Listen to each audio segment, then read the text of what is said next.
What's going on, everybody? Mortem here, this time bringing you something quite a bit different from what I normally cover, and that is Betrayal at Club Low, which I can honestly describe as a truly bizarre experience. Now, this video isn't sponsored in any kind of way, but I did receive a copy of this game with the intention of checking it out. A PR company I normally work with for review copies in general was like, hey, I have this kind of weird game that I think you might enjoy if you want to take a look at it. No pressure, no obligation, just, if you want to. After checking it out on Steam, I was like, yeah, sure, seems really weird, but I'll look into it. And obviously, I did just that. And I can honestly say that this game is a lot of fun, and it is incredibly strange all at the same time. So Betrayal at Club Low is relatively short. You can easily play this in one go, but it has a ton of variety to it. There are 11 different endings, I believe it is. But the game itself is attempting to basically be a one-shot tabletop RPG session. And your entire goal for the game is to rescue someone from Club Low, which is a sort of nightclub, as you might have guessed. And it only gets weirder from there. So your character appears to be some sort of secret agent working for some sort of organization that needs to go in and help this guy. You're undercover as a pizza delivery man, and you need to navigate your way first into the club to begin with, and then you need to actually rescue this person. How you manage to do that is largely up to you. Again, ton of variety here. But let's get into some of the weirder stuff, and for starters, that is the dice rolling. So there's not really any combat or anything in this game, but rather everything is handled through dice rolls. And your skill in one of 7 skills versus whatever's going on with the person you're rolling against. However, what's really interesting here is the way the dice system actually works. Because it's not just like a regular 1d6 where, it's 1 through 6, but rather you can actually customize a little bit exactly what numbers are on each side of the dice. As you pass checks, you'll earn money and everything, and you can spend this money on upgrading your dice. At a base, one of your dice has 3 zeros and 3 ones.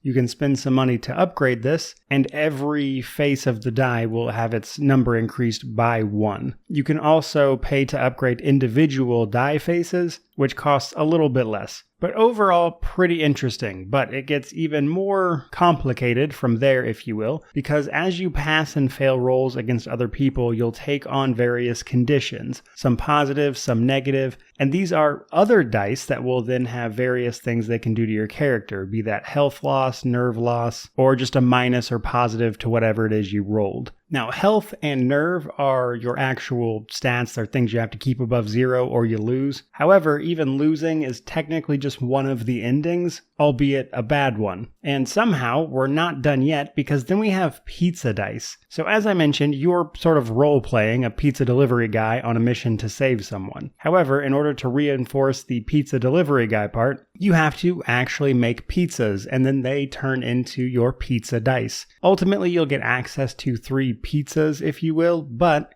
you'll also be able to collect ingredients as you maneuver around the club, and each of these ingredients acts as a die face for the pizza dice. So you can kind of customize the pizza dice to either give you health back, give you nerve back, give you extra money on rolls, or potentially even double whatever it is you actually rolled. So when you're actually rolling against someone, you have your base skill dice versus whatever it is going on with what you're rolling against. The top of the screen will usually tell you something kind of funny that you're actually rolling your skill against, but you'll roll your skill versus any condition dice as well as your pizza dice all together, and then the result is whatever you actually rolled and need to beat the enemy on. They can have similar things. They don't have the pizza dice, but they can have their base score, if you will, plus their actual condition dice. So they can get positives and negatives to their roll as well that you can kind of influence by whatever it is you roll. Now, all of that combined with the genuinely just weird stuff going on in the background that I'm sure you've seen up to this point, the very sort of janky animations that seem almost surreal with their presentation, and the just genuinely funny outcomes you can get from all this stuff. And you have a game that is both wildly entertaining and very, very strange. But I can honestly say that I really enjoyed what I played of this game. I think it accomplishes what it set out to do, but again, it's very low stakes, high humor, it manages to somehow be pretty engaging. Like, I was pretty involved in what I was doing, and even if you fail and lose or something, it's, again, a very short game, so you're not really losing much, but there are autosaves, etc., so you can still save your progress if you want. There's also multiple difficulties this thing can be played on, which will adjust things like your cash level, the skill rolls of the enemies, that type of stuff. But while it's certainly not something I would